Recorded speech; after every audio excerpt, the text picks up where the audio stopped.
Welcome to the first installment of our Pro Player Files series, where in each episode we will cover a pro esports athlete and tell you their story. For our inaugural episode, we thought a great place to start would be the Pakistani phenom, who came out of nowhere to take the Tekken community by storm and win EVO 2019. That is, of course, Arslan Ash.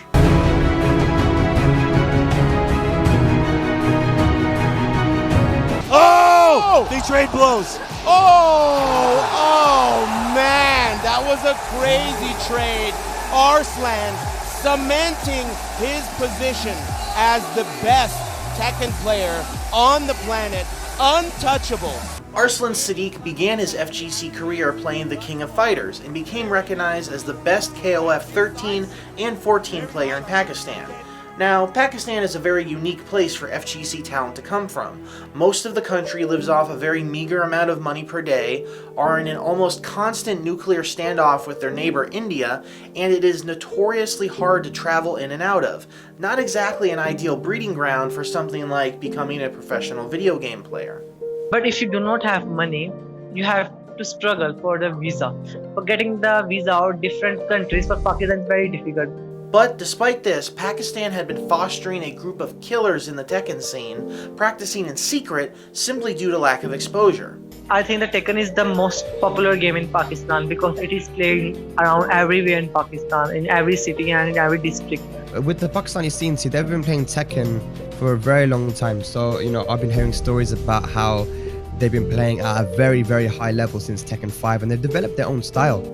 Tekken is a game dominated by Korea and Japan, with a few notable North American and European players. No one would ever think to look in Pakistan, of all places, for top Tekken talent, and players from these countries were much freer to travel to big events across the world, giving them yet another advantage. Despite all this, however, Arslan began playing Tekken with Tekken 6, and soon became established as a top contender in that scene as well. He first became known on the international stage after defeating Knee, the god of Tekken, in Tekken 7 at OU Gaming 2018, a huge tournament held in Dubai. Not only did he defeat Knee, but he also placed first in Tekken Tag Tournament 2 as well as KOF 13. He then went on to win the KO FGCC tournament in Oman, Kuwait for KOF 13 and Tekken 7. Now, what you have to understand is that good players like this aren't created in a vacuum. In order for Arslan to get this good, he had to be surrounded by other players at his skill level or higher, and rumors of professional level Tekken players in Pakistan had circled the FGC for years, but with no exposure for that scene, it was hard to take such a bold statement at face value. After OUG and KOFGCC, Arslan had his sights set on EVO Japan, the next biggest Tekken event of the season. This almost didn't happen though, as due to travel delays and last-minute flights, his flight left only 4 hours before the tournament started, and he arrived at the venue only minutes before his first match began. It also didn't help that once he did finally land in Japan, he didn't have money for a taxi. He did have money, of course, but he only had Pakistani rupees and no Japanese yen. I stay here for one day, eat without eating anything. I said to my sponsor that I am leaving home. Just book me a ticket from here to Lahore because there was only 4 hours left for the tournament. Thankfully, again, the V-Slash guys came through. They booked a flight for him from Tokyo to Fukuoka, and then paid for his taxi. And by the time all of that goes, like 3 days have passed now at this point, manages to get to the venue of EVO Japan literally when his pool starts. Travel issues would unfortunately be a recurring theme for Arslan. Despite these setbacks, Arslan was able to tear through the early stages of the tournament, albeit all off-stream, defeating such big names as Knee, Chanel, and Rixta. But word had already begun to spread of an unknown player from Pakistan by this point, and his first match on stream was against the defending EVO champ Lohai in loser's bracket. It was like a dream come true, and I was I felt very blessed after achieving that thing. And I think that it was not merely by my hard work, and I think the prayers of my moms and my family, all together, they made me to win this. Certainly. After that, he remained unchallenged until he faced off against AK in grand finals and won decisively. Oh, he's in rage again. He's the Phoenix ahead. He's the Phoenix behind. Oh, he got it. It's over. Arslan's gonna get the tournament. Arslan is your Evo Japan champion! Pakistan taking the tournament over the Philippines, but you got to give it up for our second place finisher, AK, representing very well. AK, a fantastic run for the Philippines, but Arslan Ash from Pakistan.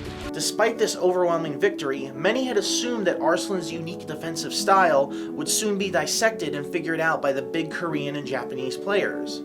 But big players, including Knee, actually expressed an interest in visiting Pakistan themselves to train with Arslan and his community. 저는 아슬란이랑 하면서 뭔가 제 자신의 철권 실력도 좀 향상됐다고 생각하거든요. 왜냐면 많은 이제 한국 사람들이 무릎이 저번에 일본에 가서 아슬란이랑 붙어보더니 좀 올라간 것 같다, 실력이.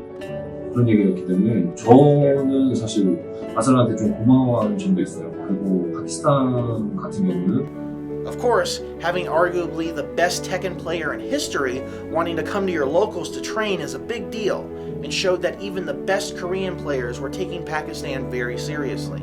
In Pakistan, if you talk about in Pakistan, after I won Evo and after I won several tournaments in past year, now the change is beginning in Pakistan. Like people are now concentrating on more on FGC community, and many sponsors like Red Bull and Monster Energy, they are, I think, they are like to sponsor on these video games. Unfortunately, political tensions between Pakistan and India at that time were on the rise even more so than usual, and Knee was advised against going for his own safety. After this unfortunate timing, Asia's best Tekken players invited Arslan out to Japan to run a series of first to 10 matches, and Knee also decided to join. Arslan destroyed every Japanese player until he got to Knee. Arslan ended up losing the set of 3 first to 10 matches, playing over 40 games, even though he won more individual rounds. Neither player was truly satisfied, however, as neither one could truly say they had bested the other. After that, Arslan and Knee both entered Tiger Uppercut in Thailand, and while Arslan defeated his first opponent in top 8, Knee sadly did not, and had to battle his way through a murderer's row of top players in loser's bracket for the chance to play against Arslan again. Arslan took the win, and for the first time the world had seen it happen on stream. The only kingdom left to conquer for Arslan was the biggest one of all, Evolution in Las Vegas, America. But as is the case for Arslan, getting to America was incredibly difficult. While getting to Japan on a visa was hard enough, America was a different matter entirely. But that all changed thanks to the community and the advent of eFight Pass, which was co-developed by pro player and commentator Sherry Jennings that helped top foreign players compete in countries like the US when traveling to and from their home country is difficult. And Arslan was the perfect candidate for this program. Arslan made it to the States to play some good-ass Tekken on the game's biggest stage. But there was just one more hiccup before Arslan actually made it to Vegas. At the World Showdown of Esports Tekken Invitational, Arslan had to forfeit his first round against Anakin due to travel delay, and made it just in time for the start of Loser's Bracket. Unfortunately, Arslan lost to one of North America's best players, Jimmy J. Tran, and his hyper-aggressive Brian Fury. This led some to speculate that the American style of Tekken might be the silver bullet to Arslan's unique defensive style of play. These people, as time would show though, would be proven wrong. Arslan was able to blow through the early brackets of EVO without issue until he came to his first 3 real challengers, Cuddlecore, Shadow, and Naroma. Arslan proved successful though, and managed to crack his way into top 8. Oh my goodness! On Fighting Game's biggest stage, Knee and Arslan met once more on the field of battle.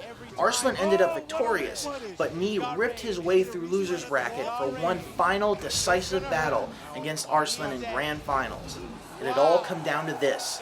The unknown player from Pakistan had made it to the finals of the world's biggest stage to face off against the god of Tekken. Yeah, and if you look at Arslan there, as well as he's done, he looks a little razzled. He looked a little shocked that he even did that. After putting Knee on the ropes, Knee decided to switch to the infamous and powerful Devil Jin for the final set. With over 200,000 people watching the stream, shattering all previous stream records for Tekken 7, Arslan had claimed victory. Oh man, that was a crazy trade. Arslan cementing his position as the best Tekken player on the planet, untouchable by any country that he has faced thus far. Very, very nice. After winning, Arslan knelt to pray, overcome with emotion and paying respect. Upon returning home, Arslan received a hero's welcome, even getting mentioned on the Pakistani national news. All his hard work and every obstacle that he overcame had led to this, and now Pakistan is cemented as a hotbed of top Tekken talent, most of which we haven't even seen yet. Arslan's story is an inspiration to players of all games all over the world, and highlights the strength and camaraderie of not only the Tekken community, but fighting games as a whole. We can't wait to see what Arslan will do next. My name is Kevin, and this is the Esports channel. Thanks for watching, and GG.